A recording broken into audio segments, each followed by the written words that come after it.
Stardew Valley is the most wholesome game in all of existence. And what's more wholesome than unnecessarily comparing and ranking people from worst to best? When I first discovered this game, I swerved away. A game about building shit? No f***ing way would I be any good at it, let alone enjoy it, right? 391 hours and 2 completed games later, and I was hooked. So much to do. Mine, fish, farm, play Journey of the Prairie King for hours on end. Life is full of pleasant surprises. In this game, you do what you could never do in real life, you pathetic, kissless virgins. Meet loads of friendly townsfolk. You have mares and farm animal shop owners with promiscuous secrets, the wife of a shop owner who gets high on tea of all things, a beautiful sexy teacher who has an absolute heart of gold and will be my eternal soulmate, mark my words. In today's video, I'll be ranking each of these characters from worst to best, in my opinion of course. This will be mostly subjective because we all have our personality preferences. I will be counting them according to the Stardew Valley wiki page for villagers. If I missed out on any, it's because they weren't on that page, or I was just too stupid to scroll down a bit further. Anyway, let's get on with this. 45. Morris. Capitalist. Swine.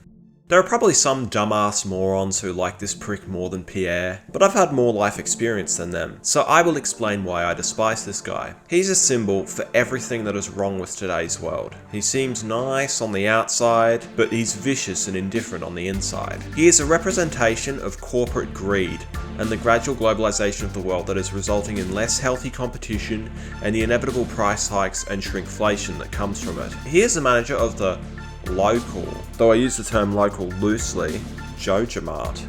As a result, you can make the choice between repairing the town hall and gaining the upgrades with the Junimos, or the cheap, degenerate alternative of becoming a Joja member and turning the town hall into a Joja warehouse and buying the upgrades with money.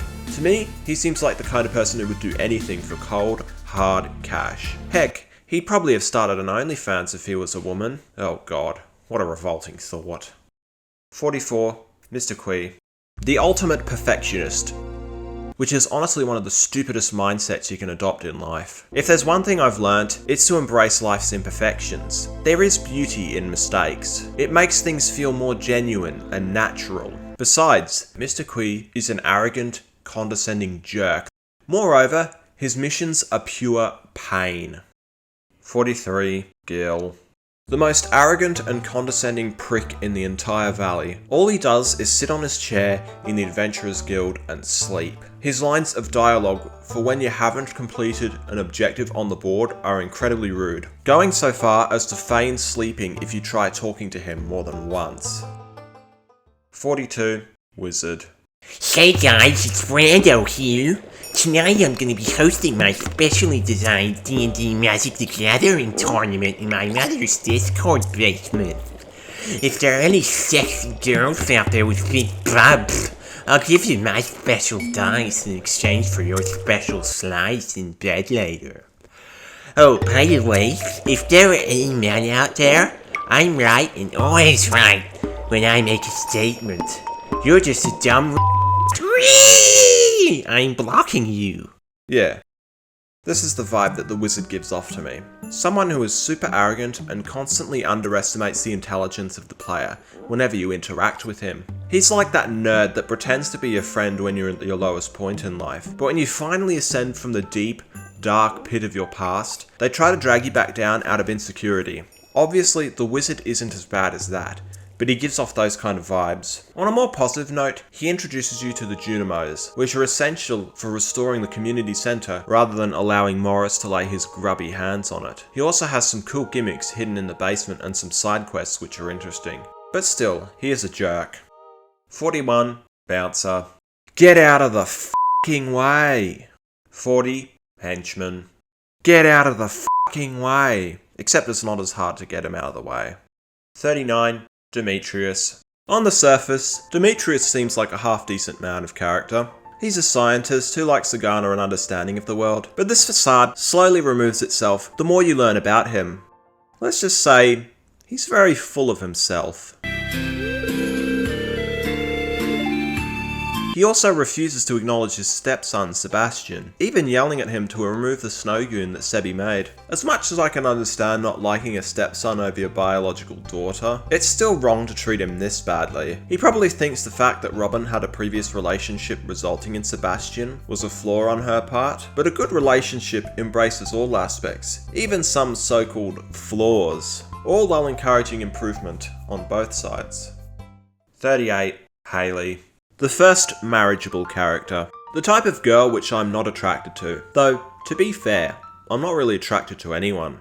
She seems like that entitled, bratty bitch that gets treated like a princess by everyone she meets. The type of girl who could theoretically get rich and famous just from her looks alone, and perhaps certain other ventures. But underneath those looks, there really isn't that much there. She's lazy, making Emily do a large portion of the household jobs and earning an income for the household. She's also a photographer, though no disrespect to photographers or anything. However, she isn't as bad as most of them rich gold-digging bitches that rely on their looks to get ahead. She has a playful side that sometimes embraces the muck of the countryside. She is kinda nice once she opens up to you, and she does put a fair amount of effort into her photography gig, though she should probably stop taking so many pictures of coconuts all the time. 37. Elliot. Ah, the supreme gentleman. Well, no. We're not talking about that Elliot, though I do feel tempted to talk about him more. This Elliot is into writing. Wait, hang on a second. Didn't ER also like writing? Well, at least this Elliot speaks in a nice, sophisticated, and certainly not cringe manner. I'm just sitting in my car right now, after watching that beautiful sunset descend beyond that hill up there. Oh.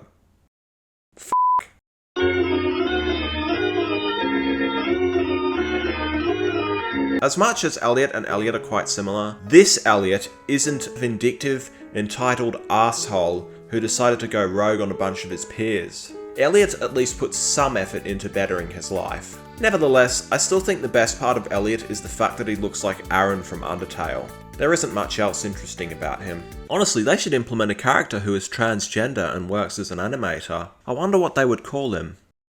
Ah, I know! Randy! Or should we call him Andrew? Nah, I think we should just stick with Rando. 36. Clint. The town incel, with an obnoxious mentality to match. At least he isn't one of the violent ones or anything like that. He's just a rude pessimist who gives off the bad vibes. His crush on Emily, of course, goes unrequited, because he's too scared to make a move on her. He even somehow envies your job. Your job. Being a farmer who has to work outside in the blistering heat. Yeah, nah, I'd take being a blacksmith any day. Despite this, he's still not the most insufferable man in town, and he's quite useful too. Upgrading your tools is an absolute must, and getting your geodes broken by him is almost just as necessary. 35. Pierre.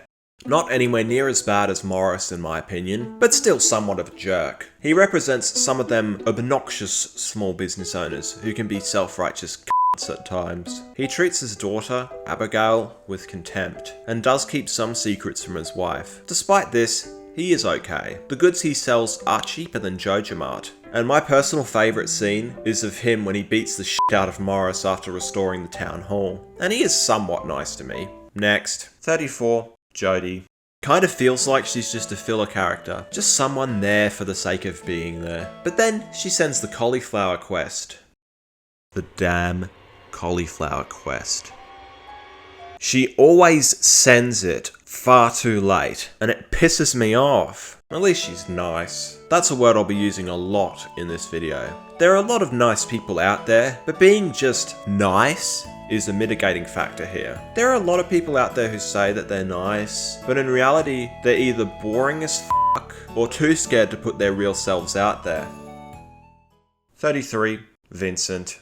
I'd say it's safe to presume I've well and truly left the part of the list which includes characters I hate. The only ones I really hate are the bottom three. Regardless, a lot of people hate Vincent, and personally, I just don't see it. He isn't some sort of spoilt brat. He doesn't aspire to having so many toys or being some sort of e-celebrity. He's just an average kid who in reality is a kid that so many parents wish that they could have back. All he really does is go outside and play in the mud, collecting spring onions and learning about life. He really isn't that bad. That being said, he's still not very interesting. 32. Kent. Vincent and Sam's father. He is absent for the first year due to a war with a distant empire, which is surprising considering how peaceful the game seems. But then he returns. And does pretty much nothing.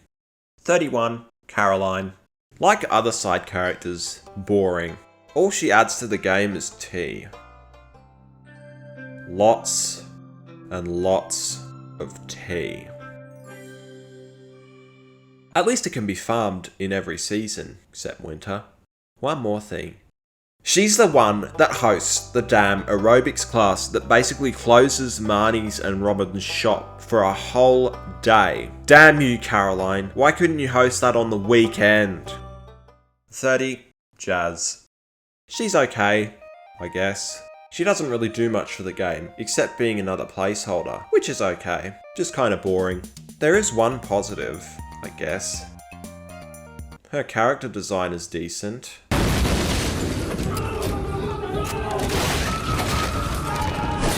In all seriousness, she's an okay character. 29. Marlon. Hell of a lot better than Gil. Isn't Gil such a complete dickhead? Anyway, Marlon's alright. He gets involved in town activities and leads the Adventurers Guild. You can buy weapons off him, which helps slay enemies quicker. He also saves you if you lose HP in the cave, and provides you with slime eggs when you build a slime hutch. 28. Maru. Demetrius' little snowflake. I don't hate Maru, but she is a little obnoxious in that nerdy kind of way. She builds a robot, so that shows you she wants to take all the jobs from people who need them, except the job that I would want a robot to do.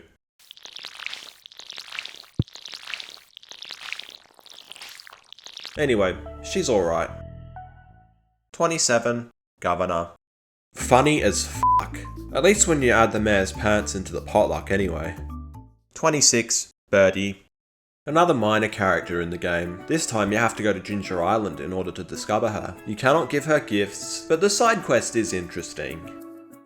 25. Marnie. The woman you go to when you want to buy farm animals or some more feed. She's nice enough when she's there, but since the game knows my schedule, she's always either at aerobics class or making a shitty TV dinner in the microwave. It sucks when you forget to buy feed until the last minute, then she just so happens to be away from her post for the day. I don't like having animals starve, and neither should she. Despite this, she seems nice enough. I particularly like her funny relationship with Mayor Lewis. 24. Gunther. A really chill dude. He's the main man behind the museum. Finding artifacts is one of the most fun side gigs you can take up in this game. Plus he's really chill. However, he never ever leaves his post. Unless it's to thank you at the farm once you found all the artifacts. This kind of makes him feel quite unnatural. And it's because of this that he isn't ranked in the top 15, or even close. 23. George. An old man, a grumpy old man, but once you get to know him, he will open up to you. He's the husband of Evelyn, who, as I will state later, is an absolute saint. You may think he's in a wheelchair because of his age, but there is a backstory to it. 22. Leo. You may be wondering why Leo is in this position rather than higher up. He's a nice little parrot boy who lost his parents and just needed to be rescued from Ginger Island. Innocent enough, right? Well, the big problem is, we don't know his age. It seems like, to me, he's an adult male who never grew up. Why is this a problem? Yeah. In one of his dialogues, he states that he has a crush on Jazz. Gross! I thought pedos weren't allowed in games. Now, I'm not 100% sure this is actually the case. On the one hand, his sprite looks like an adult man, and we don't know for certain his age, but on the other, he acts childish, and the code states that he's a child. Mainly because I doubt it would be legal to have pedos in your games, or at least like that anyway. But if he is a pedo, his ranking will be changed to last place, but that's no certainty. 21. Dwarf. The dwarf has a really adorable way of talking, almost reminding me of an Ewok from Return of the Jedi. Yeah, the wiki page already made that connection. Regardless, he is useful to the player, selling bombs and other tools for quicker mining. However, in order to get him, you need at least a steel pickaxe or a cherry bomb in order to remove the rock obstruction. Alas, that still isn't enough, because he doesn't speak English. So you'll need to find the dwarf scrolls in order to get the dwarvish guidebook from the museum to speak to him. Overall, he's okay. 20. Mayor Lewis. Yes, he's kinda corrupt. Yes, he's sorta sketchy and sometimes gives off a bit of the El Presidente vibe. But I fucking love how funny this guy can be sometimes. He's almost like Colonel Cubbage from Half-Life 2. Sorta goofy at times, especially if you choose to mess with his purple underwear and put it on display or in the potluck for the governor to taste. I find his relationship with Marnie and the way he handles it particularly amusing, especially when you catch them in the bushes in the middle of the night. 19. Pam.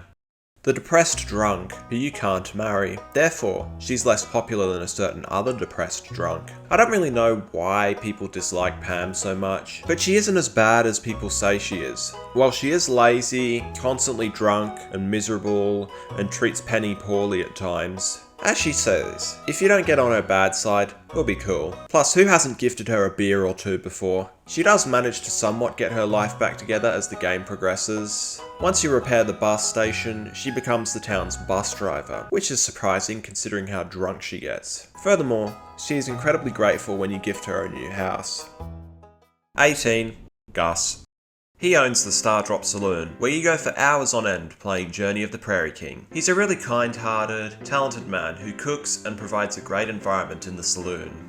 He's one of the most selfless business owners I've ever seen, not only providing Linus with proper food in order to prevent him from starving, but even expressing concern for Pam's drinking habits, despite it being against his interest to do so. That being said, why is he ranked 19th? Well, there is one really annoying aspect to Gus. It's the fact that he has no Ginger Island schedule. This proves to be the bane of any achievement hunter's life, because he just so happens to run the bar at the resort on Ginger Island once you've built it. And that bar just so happens to sell a certain final recipe. It's really frustrating waiting for him to actually visit Ginger Island, because it's random and surprisingly rare. You'd be surprised at how long I had to wait. 17. Professor Snail. The Gunther of Ginger Island. He's initially located in a cave on the northwestern side of the island, trapped behind a boulder. But once you set the explosives and remove it, he will retreat back to his green tent. Here, you'll be tasked with digging up fossils in exchange for rewards, such as 12 golden walnuts, some saplings for some exotic fruits such as bananas and mangoes, and the ultimate prize. Enough about his quests. What about his personality? He's incredibly kind, grateful for the hard work that you do, not only in freeing him, but gathering the fossils from the island. Oh, and one more thing. The music for the tent is dope. Almost makes me think of the jungle theme from Terraria. 16. Sebastian. Another controversial choice for me. Lots of people would have had him in the top 5, but I'm not as big of a fan as most are. Why? I'm not really into the edgelord emo stereotype he is portrayed to be. Plus the fact that he wants to live in a city is a big turn-off for me. However, I can still sympathise with him, especially in regards to the way his stepfather treats him. It's also cool that he's into bikes, but that's more of a thing my father's into. 15. Alex. At face value, he seems like your ordinary gym rat. And before you ask, no, I don't mind it if people go to the gym and get fit. Anything to better yourself is good in my opinion, so long as you don't put others down. His obsession with sports and exercise may seem weird to some, but if it's not harming people, then so be it. However, his character goes much deeper than that. He lives with his grandparents. The reason for this is a deceased mother and an abusive father, which tugs on the heartstrings really well. It's almost inspirational how he keeps going despite the pain of losing his parents. His dog Dusty also makes me feel for him. You know how much I love dogs. F***ing neighbours who don't look after their animals piss me the f*** off. 14. Grandpa. Both an instrumental protagonist of the story and a minor character at the same time. He's the reason you're the owner of the farm. except for the fact that you spent $15 to get the game. He's also a ghost for 90% of the scenes he's in, which isn't many. But for the scenes he is in, he does melt my heart. I love making him proud of my accomplishments. 13. Robin. Do you feel like your farm is lacking something? If you're beginning, then you should, because the whole premise of the game is to repair and upgrade. Do you wish to own animals and store grain for them to be fed? Do you want to marry a special someone and have beautiful children with them? Well, Robin is the woman for you. No, you cannot marry her. She's chosen Demetrius for some reason. But for a small fee and an entire forest's worth of wood, she can build you many structures. From sheds to silos and barns, even wells and upgrades to your house. Her practicality cannot be understated. She's also a very hard worker, toiling away from the crack of dawn until 2:30 the next day. Just how does she do it? Okay, I'll admit, it's not the best part of the game. In fact, it feels unnatural and could potentially encourage unrealistic expectations. But she's still a role model for any woman who may want to get into some less traditional professions. 12. Sandy. In my opinion, Sandy has one of the best character designs in the game. The pink hair perfectly contrasts the blue clothes and earrings. Her personality is also really good. However, you need to be able to access the Calico Desert in order to find her, because she operates the Oasis shop there. Here, you can buy starfruit seeds, which are an excellent endgame source of profit, especially if you turn them into starfruit wine. They are your one-way ticket to becoming a Stardew Valley millionaire, and if you're wondering, I just plant them on the Ginger Island farm, because then you can plant them all year round. 11. Shane. On the surface, Shane appears to be that rude asshole that hates being around people. But once you delve deeper, you discover his inner demons. Just like Pam, he's a depressed alcoholic. But because he's marriageable, the cutscenes revolve around his struggles and actively involve you, encouraging him to get his life together. Eventually, after an encounter near a cliff in the Cindersap forest, you take him to Harvey's clinic, where he recommends Shane receives counselling in Zuzu City. Once this event is complete, Shane shows greater compassion to all people in his life, cutting back on the beer and using the money to gift Jazz a nice new pair of shoes that she wanted. Overall, I think Shane's story showcases a huge life lesson. No matter how low you are in life, if you don't give up, you can rise above your old self. Sometimes all you need is a quick word with a friend. 10. Willie. The town's only fisherman. Funnily enough, while his occupation appears to be a fisherman, he has never been spotted outside any events actually catching fish. But that doesn't matter. They only have him bobbing his line just for aesthetic purposes. He catches his fish at night, when you're not looking. Willie is a nice person and a hard worker. He also has immense respect for his workplace, saying that a true angler thinks the same way. Furthermore, he is useful, operating the fish shop where you can buy fishing gear, such as rods, bait, and other accessories for some rods which will help you land bigger and better fish. Once you build a community centre, he will reveal his boat, which is in a state of great disrepair. When you deliver the resources required to fix it, you'll gain access to Ginger Island, adding another layer of fun. 9. Linus. Who said homeless people are dirty, lazy grubs? Linus is living proof of the contrary. He lives in the mountains near Robin's house. He is in harmony with nature, using the rain as a shower and teaching you to make wild bait. He feels as though he's being cast out by the village, which is a feeling I can sympathise with, as can many of you. He tells you of stories where his tent is destroyed by delinquents for no good reason. But contrary, NPCs such as Penny and Robin express their sympathy for him. His kindness and compassion become ever more apparent as you progress, as he becomes Leo's mentor. 8. Evelyn.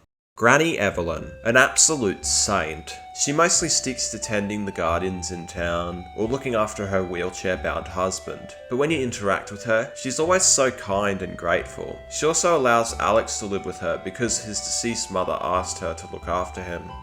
7. Krobus. Many people see Krobus as one of the best characters in the game, and personally, I don't really see it. He is unique, being a shadow person and a monster, but there isn't too much apart from the whole humans destroy things they don't understand mantra, which is interesting, but kinda overdone. Where I think Krobus is amazing is in the things he sells. The Return Scepter is one of the most useful items in the game. It's just a shame it costs so much that you can only buy it in the endgame. 6. Leah. A hippie done right. She's environmentally conscious, but not in an obnoxious, self-righteous way. She lives outside the town, in the Cindersap forest. This means she's capable of foraging for her own food every day. Yet, she still likes it when you gift her some of the forageables you can find. Her profession is art, but she does it for more than just that. To her, it's her lifelong passion and deepest desire. In a way, you can respect her dedication to her artwork. I particularly admire the way she deals with her ex, Cal, and how she turns her art into a proper business by either selling it online or displaying it in the centre of Pelican Town. 5. Sam. To me, Sam seems like just another young man who did nothing but band practice and skating. He also looks like the blonde equivalent of that Dragon Ball Z character that I don't really know the name of because I'm not really into anime. But underneath the layer of immaturity, there is a responsible man who is more than willing and capable of filling in for his father during the first year of the game. The way he comforts Vincent when he thinks of Kent is absolutely heartwarming, and his insistence on cleaning up his own messes is admirable. However, he still has that underlying level of youthful charm. The band he starts plays decent music, and his skating skills are okay. Not that I'd know or anything. 4. Harvey. The town's only GP, and considering how hard it is to be a rural GP, my level of respect for Harvey goes higher than it already is, which is incredibly high. Just the fact that he's a doctor alone is admirable. I'm not one of those conspiracy theorist types. You know the ones I'm talking about. Everything that has to be completely natural, otherwise it makes your pee-pee smaller and gives you cancer. Harvey is respectful, gentle, kind, and knows what he's talking about, I guess. The health advice he gives does check out for me, though he mostly talks about diet and other small precautions you can take, such as wearing sunscreen. His genuinity is another admirable trait, especially given his clinic's financial situation, with an inability to find enough patients. He is incorruptible. 3. Abigail. Many people would have Abigail as their number one pick, but there are two others that appeal to me more. She's the most iconic character in the valley, with long purple hair and an outfit to match. Her main interests are gaming and being an adventurer, but she lives with her parents while she's studying online classes for college. A huge chunk of her day is also spent helping her father run his shop. Speaking of her parents, her relationship with them is strained at times. They believe that she should be focused on finishing college and moving out of the house. They've even been critical of her for her hobbies and sense of style. In one scene, you could see Pierre getting upset with her as she's hanging out at the cemetery at night. I think these aspects of her life are what makes her so popular. It's because she's a young person, dealing with the expectations of a society that is run by people who can't catch up. My favourite scene of her is when she's playing the flute in the rain. However, she isn't a good gamer. I mean, you can't even get past the first level of Prairie King. Get good, noob. 2. Emily. Emily might seem a little weird, maybe eccentric, but I absolutely love her for it. And so does a certain other character. First off, she has an amazing name, Emily. It's the kind of name I thought about calling a potential daughter if I had one. Though I think nowadays I'd go with Monica. I like her design too. The way she smiles gives off the wholesome vibes. You can tell she's genuinely happy to talk to you and others. She's the weird sister of Haley, but don't let that put you off. Some people may call you weird, when in reality, you just have a hobby or passion with potential for exponential growth. They're only trying to hold you down. Emily's hobbies are gems and fashion. She is religious, believing in fate and reading star signs and all that sort of shit. But it's not unbearable. In fact, I actually find it quite charming. Eventually, she reveals that she's come up with a new form of therapy called clothing therapy. While this form of therapy is untested in real life, it seems to help a lot in the game. I think the premise goes along the lines of using clothing as a means of expressing oneself. Overall, she's a great character, but there's just one more that beats her. 1. Penny. What